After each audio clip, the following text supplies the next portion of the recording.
आज एक नया मैटर मिला है, मसाला ही समझ लो, और क्या कह सकते हैं हम। और हम इसका जो है यूज़ लेते हैं अपना क्या। जब सामने वाले को हजारों गलतियां होने के बावजूद भी उसको जो है अपनी हरकतों से बाज नहीं आना है, तो उस मसाले को अपन यूज़ करते हैं अपने क्या करना। देखो, इस बंदे को एक बात आपको बता दूं, कुछ लोग यहाँ पर कमेंट करके कह रहे हैं कि भाई आप जो है लिखने में बड़े एक्सपर्ट हो। तो आपको बता दूं, लास्ट 3 जो फेसबुक पे पोस्ट डाली है वो इस आदमी ने नहीं लिखी है, सच में नहीं लिखी है। क्योंकि ना ही तो उसको इतनी अच्छी हिंदी लिखनी आती है, ना ही उसको इतने अच्छे शब्द आते हैं। दूसरी बात ये कि अगर वो एक पेज की बात लिखता है ना, तो उसको पता ही नहीं क्या लिखना है। क्योंकि एक पेज में भी अगर हम ध्यान से पढ़ेंगे ना, तो उसकी जो है 4-5 झूठ पकड़े जाएंगे। इसलिए उसको मिल गया है एक लिखने वाला एक्सपर्ट, जो लिखने में मतलब अच्छा पढ़ा लिखा तो है, लेकिन सोच उसकी भी इससे कई गुना ज्यादा घटिया है। इसलिए वो उसके लिए ऐसा लिख रहा है। और ये कौन है वो भी मुझे पता है काफी हद तक कि ये वही आदमी है, क्योंकि इसकी भाषा शैली और इसकी लिखावट मैंने पहले कई बार देखी है। लेकिन इसकी सोच देख के मतलब पता चलता है कि इसी सोच का आदमी इसका साथ दे सकता है, कोई और नहीं दे सकता। लोग कह रहे हैं तुम लिखने में कितने एक्सपर्ट हो। अब पिछली 3 पोस्ट आपने देखी होगी, वो 8 पॉइंटों वाली पोस्ट जिसमें 8 पॉइंट लिखे थे और 8 के 8 उसके झूठे साबित हो गए। उसके बाद इसने ये तरीका अपनाया कि वो दूसरे से लिखवाता है। और वो तो आपको जो है ये पूरा को पूरा पढ़ने से बीच में ही पता चल जाता है कि वो दूसरे से लिखवा रहा है। क्योंकि जगह जगह वो कर रहा है कि तगेंद्र अपने मकान में बैठा था, ये बैठा था। तो तगेंद्र खुद ऐसे कहेगा कि मैं तगेंद्र मकान में बैठा था, वो तो यूं ही कहेगा ना कि मैं मकान में बैठा था। तो ये तो पता चल ही रहा है भाई, इतने भी जो है आप कह रहे हो एक्सपर्ट है, वो बात तो आप खुद ही साबित कर लो। अब आपको बताती हूँ आज इसने क्या बोला है कि अपने मकान राजीव नगर में बैठा था और रात को घमू आती है और दरवाजे को जोर जोर से पीटती है। जब दरवाजा खोलता हूँ तो बोलती है कि मुझे मार, कांच की बोतल से मार ताकि निशान हो और FIR को मजबूत बनाया जा सके एवं लोगों की सहानुभूति ली जा सके। इसका सबूत है कोई? इसका सबूत है कोई? मैंने सबूत दिया, वो मानता ही नहीं है। हाँ, कांच का मैंने बोला जरूर था, लेकिन मैंने डर के मारे बोला, क्योंकि मुझे पता था ये अभी जो है ऐसे मार रहा है, वो अभी थोड़ी देर बाद जो है कांच से भी मार सकता है। और जिस चीज से हमें डर होता है वो हम अगर पहले ही बोल के अपना जो है अंदर का ऐसे साबित कर देते हैं ना कि हमें डर नहीं लग रहा, तो सामने वाले की इतनी हिम्मत नहीं होती है। पास पड़ा था, कांच टूटा हुआ, तोड़ दिया उसने। तो फिर टूटे हुए कांच का मैंने बोल दिया, बिल्कुल डर से बोला है। मैंने कहा इस जूतों से और इन चीजों से क्या मार रहा है, कांच से मार, इतना बोला सिर्फ। मैंने ये भी नहीं बोला कि FIR मजबूत की जा सकेगी या फिर कोई सहानुभूति, कुछ भी नहीं बोला। अगर बोला है तो बता, रिकॉर्डिंग बता, कोई निशान होगा बता, ठीक है। और गमू घर छोड़कर गई थी, तब भी नॉर्मल बोलचाल हुई थी। आपने देखा था मेरी पीठ के पीछे किस तरह की घाव लगे हुए थे, और पुलिस ने उसमें कोई भी ऐसी IPC की धारा नहीं लगाई है जिसमें कि हथियार से वार होने पर जो धाराएं बनती है वो लगाई ही नहीं। आपको पता है ना कि 28 फरवरी की रात को क्या हुआ था। और उसके बाद मैं सखी सेंटर गई थी, ये पुलिस खुद मानती है, और आपने खुद ने सखी सेंटर के वीडियो देखे। मैं 5 दिन वहां पर रही थी, और फिर भी ये कह रहा है ये पता नहीं कहाँ गायब हो गई, रात को पता नहीं कहाँ थी, बच्चों को लेकर भाग गई। भाषा इसकी देखो, बाकी तो आपको पता ही, मुझे सफाई देने की जरूरत नहीं है। मैं तो इसके जो भाषा और कारण है वो आपके सामने पेश कर रही। तो मतलब उस दिन भी ये बोल रहा है कि नॉर्मल बात हुई थी। और 28 तारीख को क्या हुआ था, 28 फरवरी को सबको पता है कितनी ज्यादा मारपीट हुई थी। अगर नॉर्मल बात हुई थी तो वीडियो क्यों बना रहा था? मैं लॉक तोड़ रही थी, मैं अपने ही घर का लॉक क्यों तोड़ रही थी? क्या मेरे पास चाबी जेब में पड़ी थी फिर भी मैं लॉक को तोड़ रही थी? मुझे नाटक आ रहे थे? फालतू की बकवास करता है। वीडियो एडिटिंग इनका पैसा है और ये जब चाहे बना सकते हैं वीडियो एडिटिंग। तो ऐसा करो। बाकी तो अब हमारे पास ऐसा सबूत है नहीं कि वीडियो एडिटिंग हमने की कि नहीं की, ये तो हम साबित नहीं कर सके। तुम ऐसा करो, ओरिजिनल वीडियो ले आओ, जो हमने एडिट किया वो वीडियो ओरिजिनल तुम ले आओ, कहीं से भी लाओ, हमें नहीं पता। जब तुम ये लांछन लगा रहे हो ना, तो तुम्हें फिर ओरिजिनल तुम्हारे पास होगा ना, कोई तो होगा। इतने सारे वीडियो और ऑडियो है, अभी तो मेरे पास हजारों ऑडियोज पड़े, मैं सारे के सारे डालूंगी। जो रिकॉर्डिंग है ना, सिर्फ रिकॉर्डिंग है, वो इतनी सारी पड़ी है पिछले 1.5-2 साल की। आधी तो मेरे जो है स्टोरेज खत्म हुआ तो मैंने खत्म कर दी, डिलीट कर दी, लेकिन फिर भी बहुत सारी पड़ी है जिसकी गिनती भी नहीं। तो उनमें से कोई एक आध तो ऐसी होगी ना जो कि क्रॉसिंग में होगी, कि मैंने रिकॉर्ड किया और उसने भी किया होगा, तो फिर मैंने वहां कोई काट पीट की है या फिर कुछ एक्स्ट्रा शब्द जोड़ा है, तो तुम भी पेश करो। बाकी तो वीडियो एडिटिंग बोलते रहो, क्योंकि लोग भी इतने बेवकूफ नहीं है कि एडिट किया हुआ वीडियो उन्हें नजर नहीं आता है। बाकी कौन सी मारपीट में मुकदमा होता है, किस में कौन सी धारा लगती है, ये संगत आजकल इनको सिखा दी गई। आह वाह वाह। अब हमें जो है कौन सी चोट की कौन सी धारा लगती है ये पता होना भी हमारा जुर्म है, क्योंकि इस बंदे को A to Z सब पता था पहले से कि क्या करूंगा और क्या गोल मटोल करूंगा तो मुझे कुछ नहीं होगा। लेकिन अब थोड़ा थोड़ा हमें पता क्या चल गया, इसके आग लग गई है जाके। देखो, बना बनाया घर छोड़कर भागना, किराए का मकान लेकर रहना, गलत संगति में रहना। कौन सी गलत संगति, कौन सी गलत संगति? और होटलों में खाना खाना, पार्टियां करना, क्या होटल में खाना खाना गलत है? मुझे बताइए, आप लोग वीडियो देख रहे हैं ना, इसमें से भी हजारों लोग होंगे जो कि होटल में जाके कभी खाना खाया होगा, कभी बर्थडे मनाया होगा, कभी कोई पार्टी मनाया। इसमें क्या गलत है मुझे ये बता दो। क्या तू खुद नहीं जाता कभी? या फिर मैं औरत हूं इसलिए मैं नहीं जा सकती और मेरे बच्चे और हम तीन नहीं जा सकते, क्योंकि हमारे लिए देश के अंदर अलग रूल है, क्योंकि हम होटल में नहीं जा सकते, हम इस तरह के आदि मानव या फिर कुछ विशेष मानव हैं। बना बनाया घर छोड़कर भागना, और ये तो हो गया अपना। और पति जिसके पीछे 7 फेरे लिए उसको गालियां देना। आप बताओ कि हमारे मारवाड़ में नॉर्मली जो विवाह होता है उसमें 7 फेरे लिए जाते हैं? ये पॉइंट भी झूठ साबित हो रहा है। अब जब ये 7 फेरे कह सकता है तो कुछ भी झूठा बोल सकता है। हमारे यहाँ 7 फेरे नहीं होते, 4 फेरे ही होते हैं। और लाइव करवाना, भाइयों से लाइव करवाना, क्या भाइयों से लाइव करवाना? भाइयों ने वीडियो बनाई उसकी तुम्हें आग लग गई है ना, सारी दुनिया बना रही, भाई क्यों नहीं बनाई? इसकी हकीकत भी जल्द सामने आ जाएगी। जल्द नहीं, अब भी लाओ। जल्द कब? तुम्हारा जल्द 2 साल भी हो सकता है, 10 साल भी हो सकता है। घर में ये महिला खाना तक बनाकर नहीं देती, ये सारी दुनिया को पता है, मैं नहीं बनाकर देती। ठीक है, क्यों नहीं बनाकर देती वो भी पता है, और ना कभी दूंगी।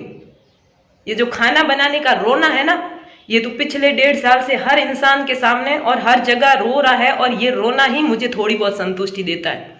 बाकी मेरे पास तो कोई हथियार था नहीं कि तुझे किसी तरह मैं रोक पाऊं तेरे कुकर्मों को करते हुए।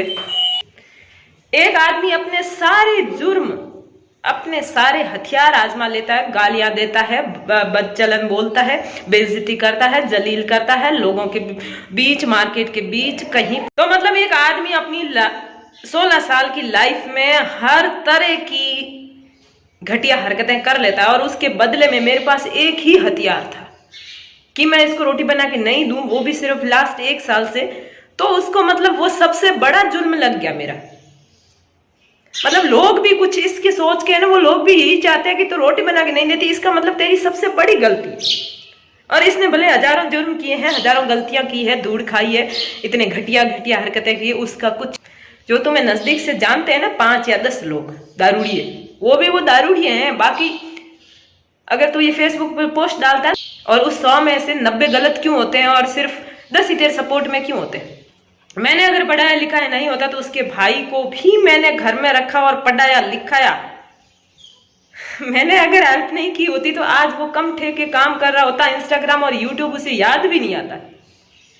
आपको एक सच बात बता दूं, मेरे भाई, मेरी भाभी, मेरी बहन, इन सब ने हेल्प की। और बहन तो यहाँ नहीं रही थी, लेकिन निम्बा, भानु, लक्ष्मी तीनों ही मेरे घर पे रहे थे। कितने कितने महीने रहे थे, क्यों रहे बताऊं? क्योंकि मैं गई थी सूरतगढ़ अपनी आरएस की तैयारी करने, और इसकी इतनी औकात नहीं थी कि वो बच्चों को रख सके। तो कुछ महीने मेरा भाई भानु रहा, उसके बाद भाभी रही, काफी महीनों तक रही। और उसके बाद भी जब मतलब हर कोई कुछ हद तक रह सकता है, ऐसे इंसान के साथ तो कोई भी मतलब ज्यादा लंबे टाइम तक नहीं रह सकता। जब भानु ने मना किया रहने से तो भाभी आई लक्ष्मी, और लक्ष्मी ने रहने से मना किया, काफी महीने रह ली। फिर वापस भानु आया। भानु ने कहा मैं आंखें बंद करके बैठ जाऊंगा, कैसे भी रहूंगा, मैं रहूंगा बच्चों के साथ। फिर उसके बाद भी जब भानु सहन नहीं कर पाया तो फिर मैंने बच्चों को अहमदाबाद मेरी सिस्टर के पास भेजा, और वहां पर भी 4-5 महीने तक मैंने रखा, जब तक मेरा एग्जाम हुआ तब तक। और उसके बीच भी मेरी वहां पर कोचिंग चलती रही, तो कई महीनों तक मैंने यहाँ पर घर आकर मतलब कोचिंग छोड़कर भी मैं घर रही। तो मैं मुश्किल से वहां पर 2 साल रही हूँ, जिसमें लगभग 15-16 महीने तक तो बच्चे मैंने इधर उधर रखे, और उसमें से 2-2.5 महीने मैं खुद घर पे रही हूँ। 2.5-3 महीने ज्यादा रही हूँ। बीच में एक काफी लंबा गैप ले लिया था मैंने, स्कूल भी ज्वाइन कर ली थी। ये आदमी जो मेरे बच्चों को रखने के लिए मेरे पीर वाले मेरे घर पे रहे, और उसको ये कह रहा है हमने पढ़ाया लिखाया। जिस टाइम ये रहे उस टाइम का मेरे भाइयों का या कोई भी सर्टिफिकेट तो बना हुआ होगा ना। ये बात है 2018 और 19 की। तो 18 और 19 की भाइयों का कोई सर्टिफिकेट लिया कि उस टाइम इन्होंने ये पढ़ाई की थी मेरे घर पर रहकर। उनकी पढ़ाई तो उससे कई सालों पहले ही पूरी होगी, तो तू क्या मतलब बिना सबूत के कुछ मत बोला कर। कम से कम वहां सर्टिफिकेट तो लगा देता, यहाँ पर कॉपी लगा देता कि देखो ये इस टाइम ये 12वीं कर रहे थे या BA कर रहे थे और ये मेरे घर पर रह रहे थे, तो भी आधा अधूरा सबूत मिल जाता। मेरे भाइयों को पढ़ाया तो खुद क्यों नहीं पढ़ गया? ये जो भाषण लिखवा रहा है ये दूसरों से क्यों लिखवा रहा है? अपनी बहनों को क्यों नहीं पढ़ाया? उनको नौकरी क्यों नहीं लगवाई? मुझे क्यों लगवाई? अपना जो भाई है BSF में लगा हुआ है, इसके खुद के बाप ने सोने की अंगूठी दी सामने वाले ऑफिसर को, तब जाके सेलेक्ट हुआ। उसको अच्छा क्यों नहीं पढ़ाया? और खुद जो लगा हुआ है एक सरकारी नौकरी, जो कि एक विकलांग कोटे से लगा हुआ, क्योंकि उस टाइम जितने विकलांग चाहिए होते थे उतने बाड़मेर में मिले नहीं। मतलब योग्यता भी 12वीं चाहिए थी और विकलांग भी चाहिए था, तो नहीं मिले, तब इसको मजबूरन लेना पड़ा। तो भी पढ़ के अच्छा ऑफिसर बन जाता, कम से कम 1st ग्रेड 2nd ग्रेड कुछ तो बनता ना, 3rd ग्रेड जो भी मेरे बराबर तो बनता ना। इतना तो होशियार और इतना मतलब तू तो पढ़ा, खुद क्यों नहीं पढ़ा लिखा? अपनी फैमिली को क्यों सुधारा भैरानी? और मेरे पीर वालों की फैमिली को कैसे सुधार दिया? सारों को, एक को तो नहीं, सारों को ही सुधार दिया। वाह भाई, सलाम है तेरे झूठ को। जो साधारण घमू थी ना, वो घमू राजस्थानी नहीं बनती। घमू राजस्थानी तेरे कर्मों से बनी है, जो तेरे खोटे कर्म, उससे तूने पढ़ाया। अगर तूने पढ़ाया होता तो तूने, मेरा STC में नंबर आया 2008 में, मतलब कि 6 में शादी हुई, आधे 6 में, और 2008 में तूने कागज लेके कैसे छुपा दिया है? 2007 और 8 में मैंने LIC का काम किया था। जब मैं ससुराल आई थी उसके थोड़ा बाद ही मैंने, मतलब पहले भी मैं करती थी और वो काम मैंने किया। तो उसके जो है 19,000 रुपए आए थे, वो सीधे तूने मेरे खाते से हड़प लिए। खाता मेरे नाम का था और इसने ट्रांसफर कर ली। उसकी भी मैं कॉपी निकाल सकती हूँ। 2016 ये बात है 6 और 7 की। मैंने बड़ी मुश्किल से घर घर भटक के 2006 और 7 में, 6 में तो मैं पीयर भी नहीं गई, 7 और 8 में गांव गांव भटक के मैंने LIC की जो है करी थी लोगों के लिए, और उसके मेरे 19,000 रुपये खाते में आए थे। और उसके बाद जब मैं STC करने गई, लोगों ने, मेरे पापा साथ चले थे, इन्होंने कागज छीन लिए। तो मतलब तुम मुझे पढ़ाना चाह रहे थे, तो 2008 में मैं STC करने गई, तो तूने कागज लेके क्यों छुपाए? और उसके बाद वहां पर फीस क्यों नहीं दी? मैं 2 साल तक वहां पर रोती रही कि मुझे कभी एग्जाम नहीं देने देते हैं, कभी टेस्ट में नहीं बैठने देते हैं, हॉस्टल से निकाल दिया गया, तुम लोग फीस क्यों नहीं देते? फिर भी मैं इस बात पे बैठी थी कि मेरे अगले साल 2nd ईयर में जो 12,000 कॉलेज की फीस है ना, वो तो मैं जो है मेरे LIC के पैसे पड़े हैं उनसे भर दूंगी। और जब जाके मैंने LIC का खाता देखा तो मेरा खाता खाली था। मैंने जाके वहां पर मनीष करके था LIC में, उसको जाकर पूछा तो इन्होंने कहा आपने खाता खुलवाया, उसके कुछ ही महीनों बाद आपके पति ने खाता ट्रांसफर करवा लिया, आपके खाते की जगह अपना खाता ऐड करवा लिया। मतलब थोड़ी सी उम्मीद थी वो भी टूट गई। उसके बाद भी मैंने जैसे तैसे STC की, और उस बीच मैंने कितनी बार इनसे फीस मांगी है। इस आदमी से मांगती तो ये कहती तू खुद जाकर ससुर से फीस मांग ले। अब भाई मैं तो मीडिएटर को ही कहूंगी ना भाई, इसको ही कहूंगी भाई तू जाके मांग, खुद के पास तो कुछ था नहीं, जो थे वो 18-19 वो भी खा गया। तो इस तरह ये बोल रहे कि हमने पढ़ाया है। उसके बाद मेरे पटवारी की परीक्षा थी, मतलब वापस आते ही लड़ाइयाँ तो शुरू हो गई। मेरी बच्ची छोटी सी थी, 1 महीने की पटवारी की परीक्षा थी, और रात में इसकी माँ ने जो नाटक किया था, इस तरह का नाटक किया कि मुझे जो है इस बहू ने जहर दे दिया है और अभी मैं मरने वाली हूँ, पुलिस बुलाओ, क्योंकि ये बहू कहीं सुबह एग्जाम ना देते पटवारी का, इस चक्कर में। और आप बताओ कि एक पहली बार ऐसा घर में कुछ होता है और उसमें जो है वो कहती है सास की भाई मुझे जहर दे दिया, क्या आप एग्जाम एक शांत दिमाग से दे पाओगे जिसमें आपको उम्मीद होगी कि आपका सिलेक्शन होगा? ऐसी डाकण सास के सामने मैं बच्ची को छोड़कर मैं एग्जाम देने गई, बच्ची की जान की रिस्क लेकर मैं गई थी। और उसके बाद भी जब जॉब लग गई तो पूरी सैलरी ये लोग कंट्रोल करते थे। अगर नहीं करते हैं ना तो उसके सारे स्टेटमेंट मैं शुरू से निकाल सकती हूँ। और ये लोग भी कहते हैं कि मैंने पढ़ाया। कानून सबके लिए बना है ना, सबके लिए बना है, लेकिन जो सही करता है उनके लिए कानून बना है, बुरों के लिए नहीं बना है। और आने वाला कल तुझे माफ नहीं करेगा, भगवान देख रहा, तो भगवान को देखने देना, तू यहाँ पर क्यों टांग अड़ा रहा है? नींबा राम को सलाह है कि वो बहन का घर बर्बाद नहीं करे, खुद का बसा लेगा और उसकी उम्मीद मत रहना, पता नहीं क्या कह रहा है। मतलब अगर कोई भाई सपोर्ट करता है तो इनको मतलब है ना आग लग जाती है। अगर बहन का सपोर्ट भाई नहीं करेगा तो कौन करेगा? तुम्हारे जो भाई है वो करेंगे, जेठ देवर आके करेंगे मेरा सपोर्ट। अब इनको यही है, जो बाकी वाले सपोर्ट कर रहे हैं ना वो मैंने उजागर नहीं की है। अब सामने ये बात आ गई, थोड़ा सा इतना ही बता रही हूँ, बाकी कुछ नहीं बता रही हूँ। और ये जो है सामने आता बिल्कुल खुल के, तो इनको आग लग गई है कि कोई भी साथ ना दे। जब भाई अगर बहन का साथ दे रहा है तो वो घर बिखेर रहा है, मतलब उसके कहने पे मैं अपना घर बिखेरी। अरे ये तो सिर्फ 30 जनवरी से हुआ है, उससे पहले तुम्हें अपना घर बसाने से किसने रोका? भाई अगर पक्ष में बोल दे तो वो जो है घर बिखेरता है, और भाई साथ नहीं दे तो भाई मतलब तो बढ़िया। ये जो है तलाक लेने के लिए समाज में गलत संदेश दे रही है। ऐसा करो तुम लोग, अगर मेरा ये पहला मामला है ना इस समाज के अंदर, तो मैं सबसे माफी मांगने को तैयार हूं, इस आदमी के पैरों पड़ने को भी तैयार हूं, और मैं सुलह करने को भी तैयार हूं। मेरे से पहले अगर कोई तलाक का मामला नहीं हुआ है ना, तो मैं ये सब करने को तैयार हूं। अगर मैं पहली महिला हूं ना जो इतनी बड़ी गलती कर रही हूं, इतना बड़ा गलत कदम उठा रही हूं और ऐसा बड़ा घोर पाप कर रही हूं, तो मैं माफी मांगने को तैयार हूं। हमारे समाज में कम से कम बाड़मेर में भी अभी देख लेंगे ना तो हजारों मामले ऐसे हैं जो बिल्कुल तलाक ले चुके हैं, और लाखों तो चल रहे हैं कोर्ट के अंदर। मैं ऐसी विशेष क्यों? बिना फालतू की बकवास करते हैं, खमू संदेश दे रही घर तोड़ने के। अगर पति तुम्हारे जैसे होंगे ना तो ऐसे हजारों घर टूटेंगे।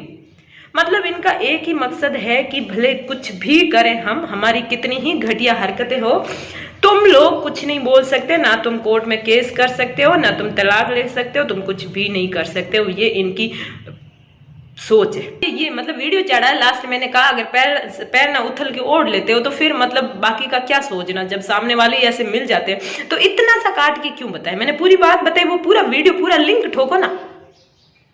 वीडियो की स्क्रीन रिकॉर्डिंग करते हो और फिर भेजते हो, यहाँ पर लगाते हो कुछ सेकंड का। डर किस बात का? मुझे आपको तो मेरे वीडियो से ही तुम्हें डर है, तो फिर साफ नजर आता है कि तुम, और मेरी गलती सिर्फ इतनी है कि मैं आदमी हूं। तू आदमी है ये तेरी गलती नहीं है, तू घटिया आदमी है ये तेरी गलती है। घटिया सोच का है। एक आदमी कह के, एक लंगड़ा कह के, तो कितनी सहानुभूति लेनी है तू ले ले, सबूत पेश करेगा उस दिन तू जो है छूटेगा। कल और एक पोस्ट डालना, मैं एक और वीडियो बनाऊंगी, परसों एक और पोस्ट डालना, मैं एक और वीडियो बनाऊंगी। जितनी डालनी है डालते जा, मैं तेरा बहुत सपोर्ट करूंगी। ओके, ये जो पोस्ट इसने लिखी है ये भी मैं स्क्रीन पर लगा दूंगी।